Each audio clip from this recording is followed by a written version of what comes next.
guys okay? That was a big tumble you just took. That was 2 stories you guys just fell. Hey guys, and welcome back to This Life We Live, where we are building our dream home from scratch. Now, this is a mortgage-free build, so not only are we racing a 2-year deadline imposed by our local township, but we are also battling weather conditions to get the outside of this completely weather tight before Michigan nasty weather sets in. But we also are facing some financial crunches. Because this is mortgage free, we have been spending a lot of extra money than we intended, because I'm really hoping we don't run out, because then we're going to have a big issue. So today we're going to be continuing with the siding, and we're going to continue in with a little bit more drywall and maybe, if you're lucky, some insulation. But what kind of insulation are we going with? That is the question. If you think you might know, leave a comment down below and then see if you're right. Let's go. Previously on This Life We Live, our building crew arrived back on the scene to finish up the last bit of their work on our house, installing the metal board and batten siding that had just been rolled out the week before by the Amish. While they got to work on the back side of the house, Eric and I took on the task on the inside of the house, installing massive 70-pound drywall sheets onto our 20-foot tall ceiling. It was an absolute nightmare trying to climb the scaffolding with a drywall lift that didn't quite reach the top, but hoping that the rest of the sheets from here on out would go a lot smoother. Well, we are back at it doing drywall tonight. With just a little bit of daylight left in the day, not much. We are attacking the ceiling. Or I say Eric's attacking the drywall. Sure.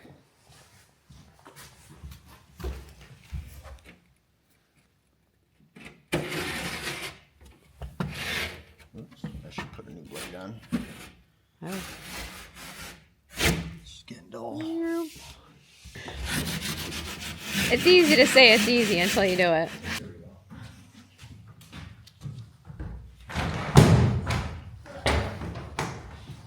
Oh, I hooked my pants. What? My pencil hooked the ladder.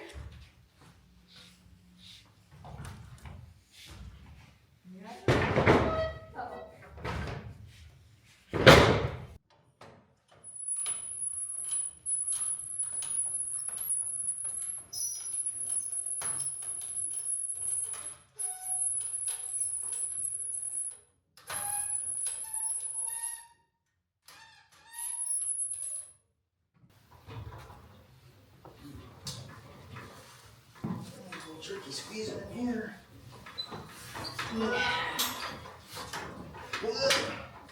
Oh, I see what you're talking about.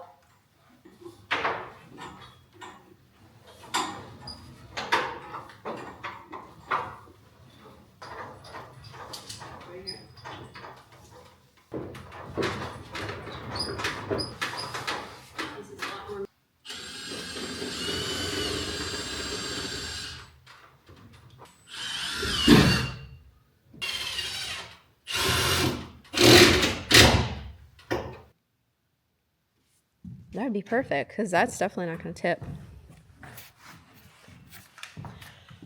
So it was a real treat hanging that little baby piece of It's heavy, dude. drywall. Over your head. Yeah, it's the shoulder lifting that, like this, that's my weakest point, and that's why I can't chuck hay bales, because I don't have... Like, up off the ground, I can lift a lot, but anything over my head is like... Yeah. Exhausting. Yeah, the shoulder lifting, that's just... You gotta have like, it's like muscle endurance or something. It is muscle endurance, yeah. Because you can lift it, but then you gotta hold it. Right. Yeah, because my muscles were cramping bad. I got the first one I could handle, but then after that, when it failed, my muscles were like, all right, we're done. That's it. Like right here, you can kind of feel it a little bit. Well, for me, it's my actual... The front shoulder part. Yeah, the front shoulder, which I thought my front shoulders were pretty good, but even right now, I'm still feeling it. Like, there's just, it's weak. It just went... It's like an old man. But we got the little baby piece up, so now we're going to have to figure out how to get stuff up there. Tell them to look at the view we got popping out over here.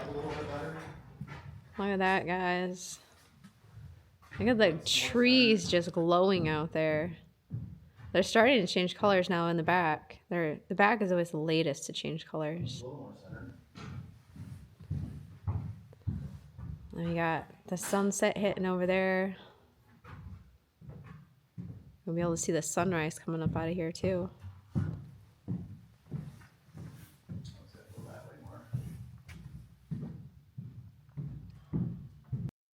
It had been a nightmare. Installing that first row of drywall sheets on the ceiling, it was a pain in the butt. Our drywall lift was not tall enough to get it all the way to the ceiling, so we were stuck trying to wrestle the sheets off the lift onto the scaffolding and then hold it with our heads while we attach it. It was an absolute disaster.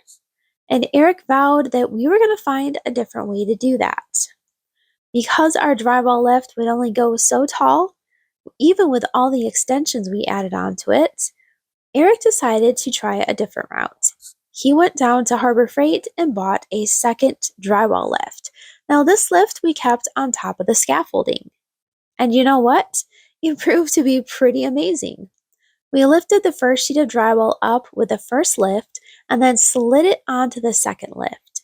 It was still a lot of wrestling, but you know what? It worked. It got it all the way up to the ceiling, and we didn't have to manhandle it quite as much. Now we are able to start banging out the ceiling a lot faster with this 2 double lift method.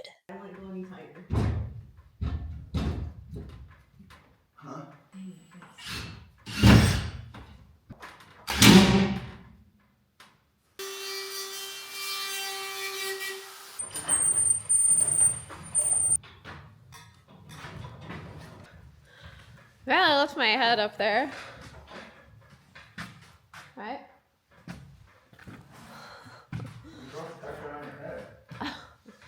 I'm not that skilled. So, we got one full row done. And by full row, I mean from the end of the wall right here all the way over to the loft. And we've discovered that we pretty much can do it in about 45 minutes per sheet.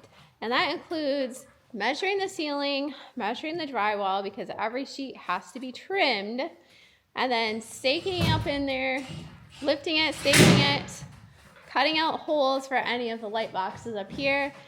And whew, we finally have a good rhythm. So, unfortunately, each stage that we do is going to be completely different. So, after this row is done, which pretty much it is now, then Eric is thinking that we'll be able to use just the scaffolding to lift it up. So that presents a whole nother series of obstacles to have to battle.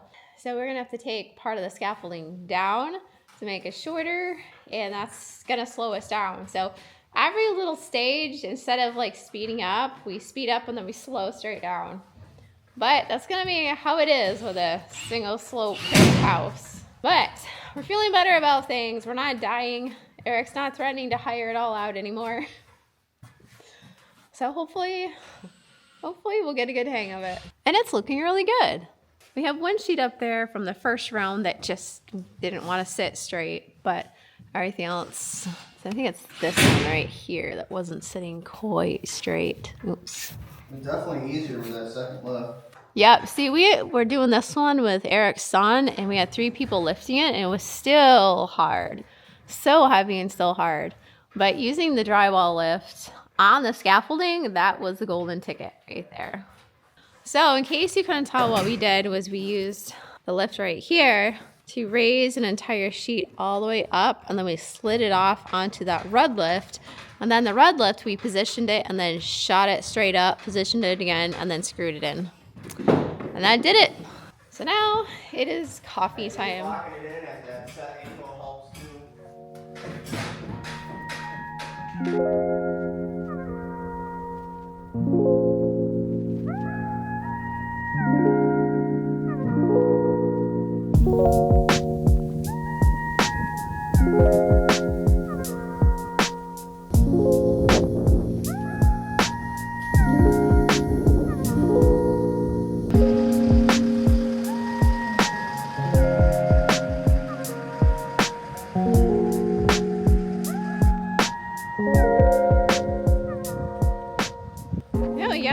beautiful skies, but the winds are not too fun today. Typical fall weather, except that it's dry. So I guess it's not standard typical fall weather, but definitely blowing back here. What's up, Jonas? Not having this busy job back here. It's like putting the puzzle together. It's a little bit of project at a time. Oh yeah, because they're all cut to size, more or less. A lot of cutting around stuff back here. But Yeah, the back, I mean, you'd think it would be easy, but then with all the little inserts out there. Yeah. We were looking at this last night, I'm like, oh man. Right, I know everyone's like, what do you mean you're going with 20-foot lengths? Why don't you just go with the 10? I'm like, because then you got a big bar going down the middle. no, it's better this way. Yeah, it's looking really good.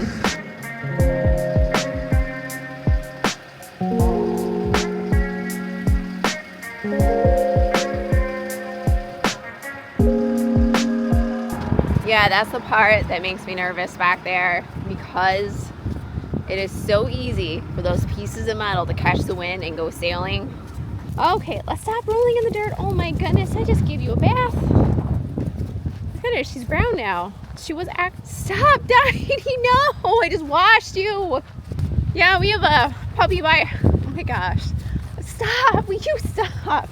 We have a puppy buyer coming in like 5 minutes, and my dog has just covered herself in dirt. She was sparkling clean. Oh my gosh. You are a dork. Come on, come on. Let's go, up here. Mom has to wash you. She's like, heck yeah, no, I'm staying over here. Look at her pouty face. She is determined to soak up the last bits of summertime that's left. She hates the wind, absolutely hates it, but she's determined to stick it out. You're such a dork. And here's all them little poppies that you hear in the background. We have 2 left.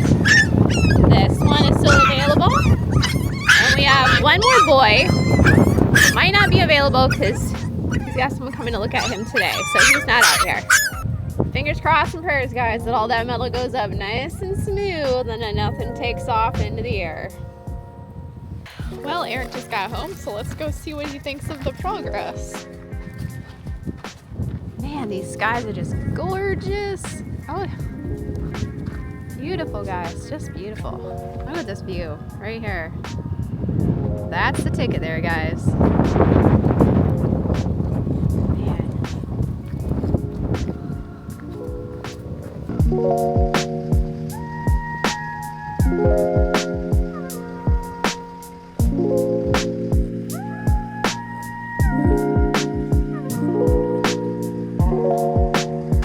Brain operator Eric. Hard at work.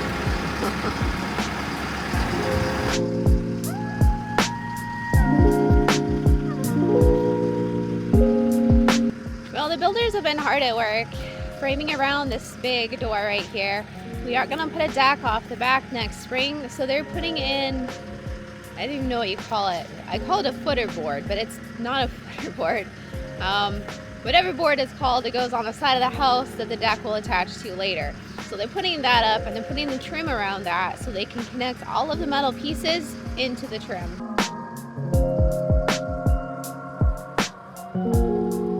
Won't be much longer, they'll be done with the entire back side. So then they'll have 2 full walls done, they'll have the end wall and then the rear wall back here.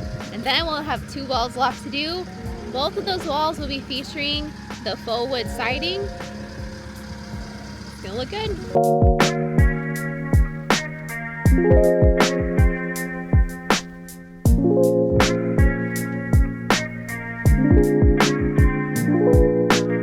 Insulation was another battle point for us.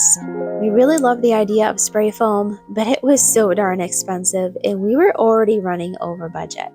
So we decided to go with the next best thing, and that was the newer insulation called Rockwool. Now we opted to go with the actual Rockwool brand as our spray foam guy recommended it. He said it was one of the better versions of Rockwool out there on the market. We had the option to go with R21, but we chose to go with R23. Out here, our code is R21 for the walls, But by adding R23, we were able to fully fill the 2x6 wall joists. The advantage of rock wool is it comes in a batt form, so it's easy to install. It doesn't fall down and compact over time like some of the cellulose type materials do, and it's easy to cut. So that means that we can stuff it wherever we need it to be, and it's going to hold its shape pretty good. But don't forget, the stuff is still very, very itchy, so don't get it in your lungs, in your eyes, or on your skin. Hi, around the next day, I have my hat on because my other hat kept getting in the way. We are doing insulation. Eric attempted to do some mudding and taping up above and found out that he's not a fan. What's that? The mudding? Yeah. Oh, I suck at it, dude. Like, bad. But you're a painter, you're supposed to be good at that sort of I stuff. can spread Barndo like crazy, but this? It's just like Barndo. I don't know. I was having issues with that joint, that wider joint with the tape. Oh. So I went through and I filled the joint first with mud. Mm-hmm.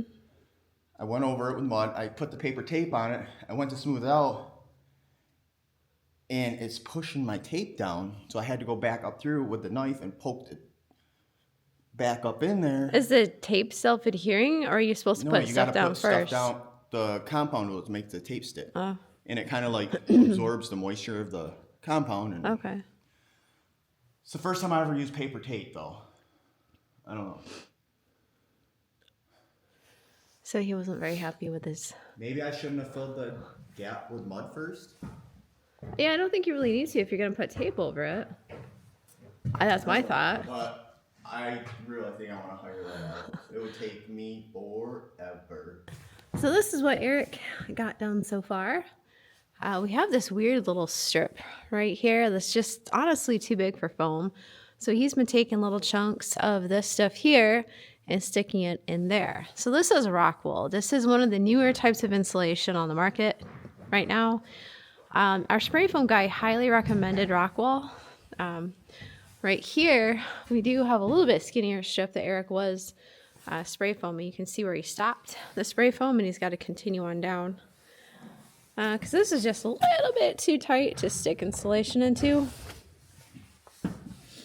And I'm not sure if that's what the house plan actually called for or if that's just what the builders did. But yeah, so unfortunately, like I mentioned before, we have a lot of thermal issue loss on the house with these studs. And there's not a whole lot we can do on that. But besides,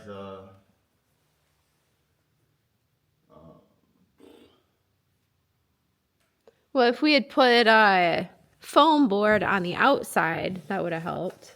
yeah. Isn't that what they would have to make a do? thermal break. Yeah. But it's just like, where do you stop? It's like everything costs money. I mean, you could do like a lot of awesome things, but it's all extra. Me and Suzanne are getting ready to do insulation, and we noticed a lot of these cripples aren't even touching the header, so we're gonna go through and shim it out and run a toenail down through here.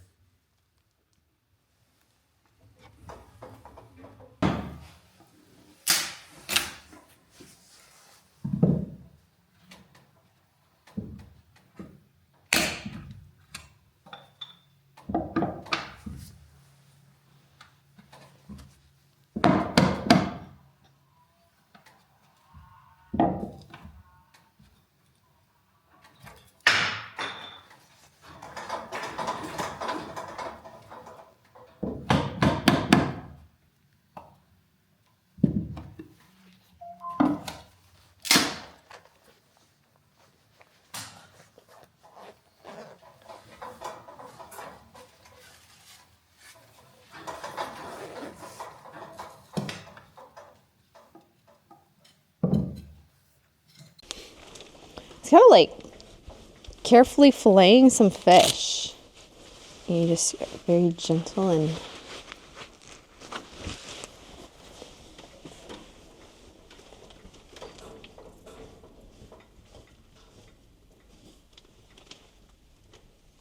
Did you get your first fillet already? Stuff is kind of soft and cushy like bear fur. Alright, go ahead and put that one in. Right here? What are we putting in the small one? To cut a little piece.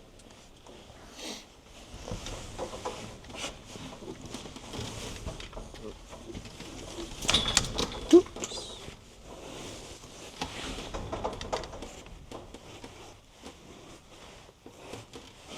Pretty good. Yep. Now, how much are we supposed to stuff it in there? Like, not too much, because you want it to just be... level with the studs. Should I pop this corner out right here, because it stuck in a little bit? You're pushing it a little too hard. So you want it fluff. Yeah, that's what I was kind of wondering. That looks good. Okay.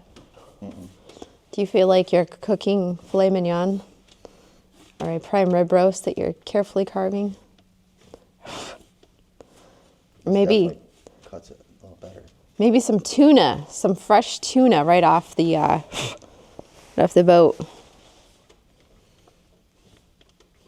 So this is what we have. We've managed to get it all the way up to the doorway right here.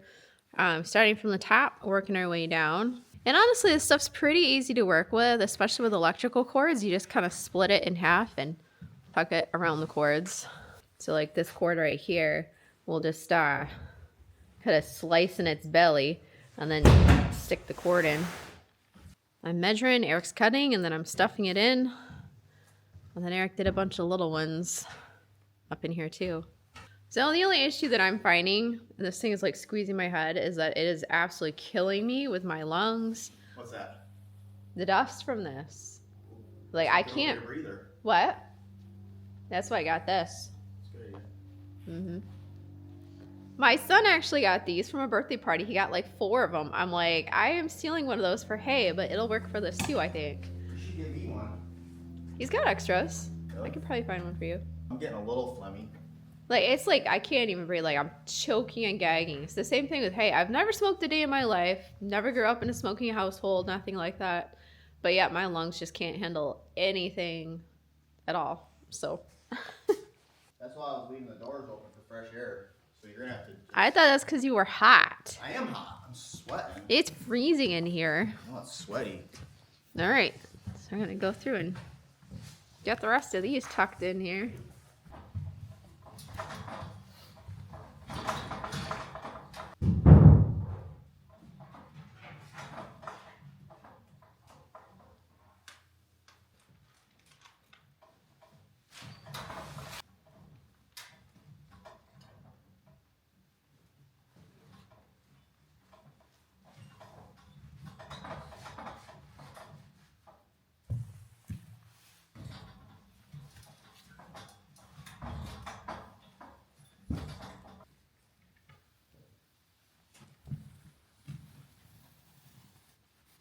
Oh my gosh, it cuts like butter. Yeah, it looks like it cuts better. Night and day difference. Well, you gotta really sharpen it. Just a couple of rounds isn't gonna do a huge amount.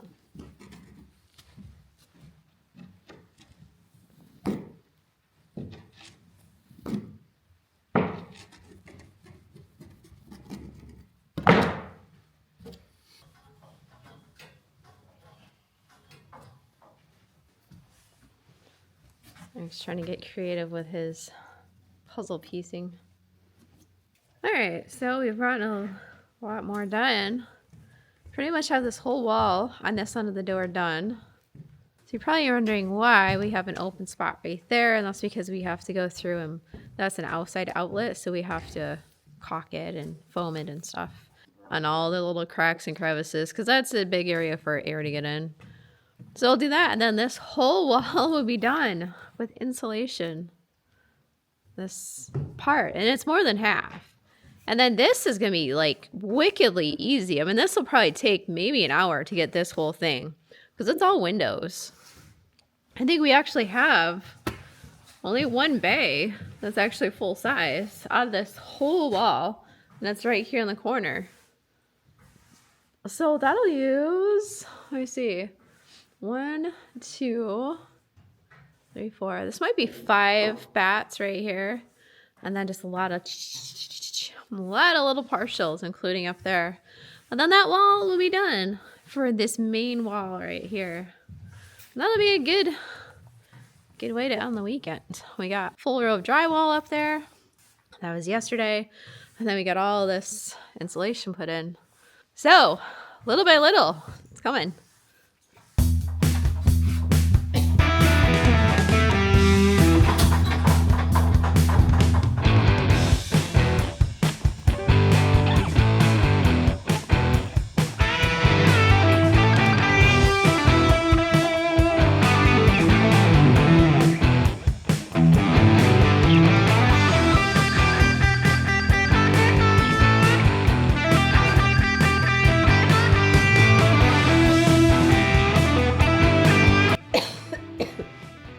Dust mask.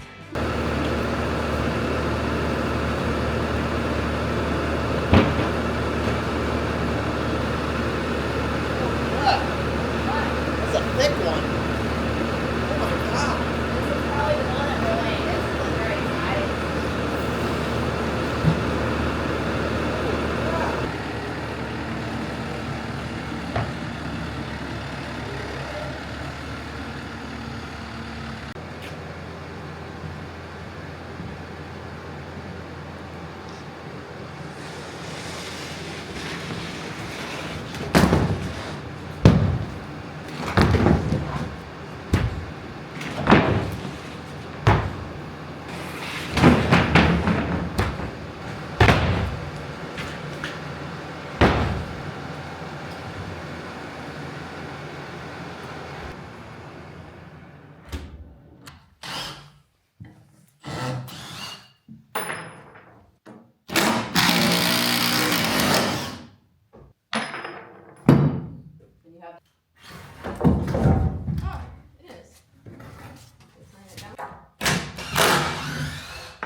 Different way that you do scaffolding over stairs, let us know in the comments down below.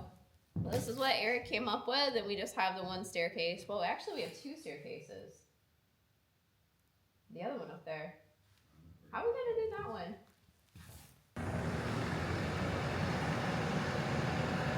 So one thing I am gonna say is that even with a little bit of insulation, and especially the roof insulation, the windows in the house are acting kind of like a greenhouse effect where it's warming up the ambient air and bringing it into the house. So inside here, it doesn't count because the door's open now, but inside, it's probably about 55 to 60 degrees in this building, despite being probably 40 degrees outside. So it is a lot warmer in here. This morning when we walked in, it was like probably 30 degrees outside. 30. It was more like 50 degrees in here. So the temperature difference is very noticeable.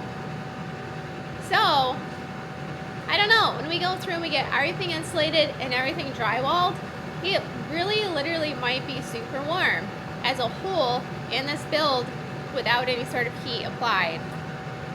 That'd be exciting, that would be great, because that means that we can get into wintertime without having to freeze our little fingers off.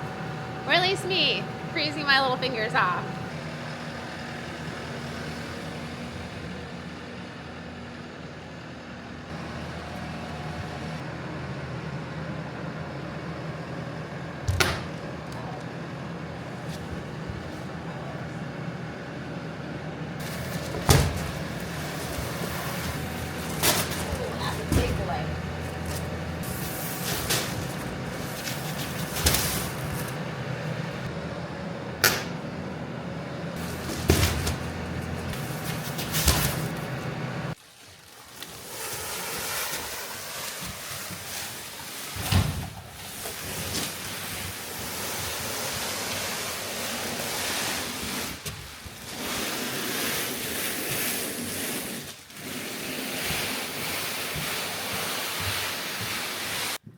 Well, I guess I'd say overall it's kind of sort of staying a little bit warmer in here.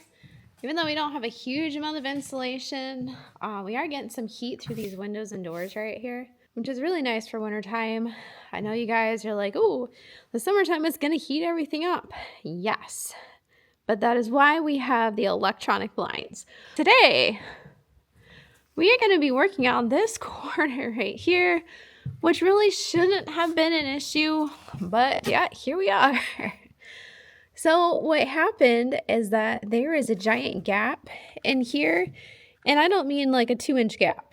I mean like this goes all the way into the back behind here. So it's like an L, like a big chasm of space. It's probably like a 4x4 chunk behind this 2x4, and then, you know, this 2-inch wide space right here. So it's too tight to be able to stuff 100 bats of insulation into. So what we had been doing was spraying this heavy expansion foam in here, trying to get it filled as much as possible. And what the original plan was, we used house wrap tape. This is what they use for epoxy fills. And I just put a strip of that down the board, and then I just took it and screwed it right in. So it left this beautiful, nice little flat spot. So now we can just drywall right up to that, hopefully. And then up there, those two boards we're gonna have to take down. Hopefully they're done expanding. It expands for a long time. So I think we are going to go through and pull those off and just see if it's all done. We have a big engineered wood beam right here, but then back here is the issue. This also needs to get filled again. Eric started filling this. You can see a little bit, it needs a little bit more because we don't want that condensating right there, and we definitely do not want this to be a cold corner. I mean, this isn't going to be exactly a sitting corner right here, but we have the French door, we have the windows, we have the trapezoid window and the other windows up there. So it really has a lot of cold exposure, and the last thing we want is skimping on the insulation because there's not so many areas on this corner that are going to get insulated. Fortunately, the main purpose for this area right here is going to be Christmas. Again, we're a Christmas tree farm, so the one thing that we're going to have sitting right here is a big, giant decorated Christmas tree. So that way the entire farmyard can see the beautiful tree sitting in the window. But nonetheless, when we have people over, we do not want them freezing their tails off around the Christmas tree. So we got to fix that.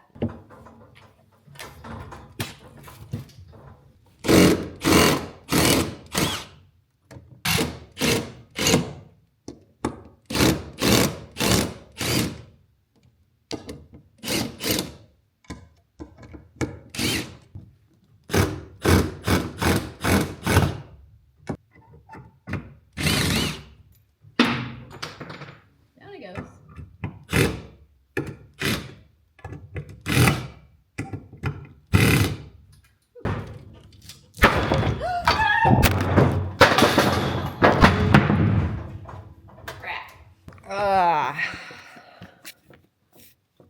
You guys okay? That was a big tumble you just took. That was 2 stories you guys just fell. I think you guys are good. Just last week, I was saying to Eric, you know, it's too bad we can't test to see how well insulated this actually is. Am I packing this insulation too hard or maybe not enough? What exactly is the thermal loss going to be on this house? So fortunately, the company HSFTOOLS reached out to me, and we have a thermal imaging camera. No joke. I was just thinking to myself, like, I wonder if I could get a hold of these somehow. And I never even thought to look online. This one's available on Amazon. So this is the F2W version. This is one of their higher end models. They have several different versions. The links are in the video description. We're gonna have some major fun with this. First of all, I'm hoping it's warm enough in the house to determine if the walls are holding in the heat. Now we've got some good sunlight coming in. I've already been playing around with this, and don't make the same stupid mistake that I did of not realizing that there is a screen protector on the back, because when you go to turn this thing on, this is what you're gonna see. And I couldn't figure out what on earth I was doing wrong. And the directions didn't say step 1, move this little lever on the back. So there's a little switch on the back. And I should have just thought of that. And I think I bumped it on accident. Oh, look at that. See, that's the cover. So protect your little camera. So the cool thing, there are lots of different versions of these out there on the market. So this one is nice because it gives you the temperature. Now we already changed it to Fahrenheit. It was at Celsius. And it will give you the temperature. The crosshairs in the middle, that's the center temperature. That's the one that you see listed, at the top. And then the 2 other crosshairs, the one that's red is documenting the highest temperature, and the one that's blue is documenting the coldest temperature. This thing is actually rated to do some pretty serious temperature reading. So if you need to figure out if your engine is overheating, you can figure that out. You can also clock the temperature of your wood stove to know if that's heating correctly in the right spots. But right now, our biggest concern is looking for thermal bridging. Now, I already went through my house and was just kind of looking at some stuff. I'll show you that footage later. I mean, this is a great science project for the kids if you guys are looking for science fair project stuff. But already look at, what do we notice right here? Sorry, I got to adjust my camera. All right, so right here, we can obviously see where the garage is. Now that right there, see it's calibrating it. That's the garage door. We can see that that's a lot more insulated than just the simple drywall right there. So any area that's purple is going to be area of thermal loss. So we haven't drywalled there. Oh, baby, look at that, guys. Look at that. And we can already see some issues going on. Interesting. Look at this, though. So over here, we have our double studs. These are, someone's going to misquote me on this. I don't think these are LVLs. These are PSLs. It's some sort of engineered beam, but we can see that those have some extreme thermal loss on it. Look at that. Look at that. Now compare these two to over here. Now these are just basic studs, and you can see that there's still some thermal loss, but not nearly as much as right here. And then we've got that quad one right there. So these are all transferring cold in from the outside. But look at the insulation. Oh, I see a pocket right there. Look at that. Look at. And that's because that's where our wires are sticking out. Now, this thing is actually pretty sick because you can use it as a night vision camera because it does the same thing at night. So look at the thermal loss on those two. And there's our header. Our header isn't quite as extreme as those other boards. And sadly, there's not really much we can do about that. That's just kind of how it is. Our door's doing a good job. This is the first time I brought it in the house. So we can see that dark purple rectangle right there. And that is the area that I have not insulated. And if we look all the way up, look at that insulation. It is bright yellow. Now, our windows are another key factor. Let's look at the windows. Now, we know that they're obviously not as insulated as the rest of the house, but they're still doing a pretty decent job, I think. So these are our Pella doors over here. Let's see, those actually look like they're losing more heat than our Marvin. Look at that. The Marvin windows are actually warmer than the Pella. And then there's our Marvin window up there too. All right, so you guys are definitely going to be seeing me use this more often, and I will have the link in the video description anytime you see me using this, just because this is one of those things that I think if you're building a house, you really should have one. I think this one's about the $300 range. It is a little bit of a cost bump, but guys, after you're done with it, you can either regift it to somebody or put it up for sale on Facebook Marketplace. Then, I mean, in the time being, it really is a good advantage to be able to tell where you're losing heat at and where you're retaining the heat. So I actually had a lot of fun with it, such as studying the thermal properties your feet leave behind after walking across the carpet. That was pretty wild and got me thinking about tracking animals outside. Now, you can also use this to look at heat signatures in your home, but if you have hay, you know how hot that stuff can get. You could potentially save yourself from a fire by using this to track it. I also use it to look at objects outside. It's able to differentiate between your body temperature and surrounding objects, so it tracks people or animals as the warmest object in the area. And I was able to actually pick up the heat signatures from a couple of deer this morning while I was out hunting. It was too dark to shoot them, but I could still see them moving across the field even though it was dark, and that was pretty cool. Check out the link in the video description down below if you're interested.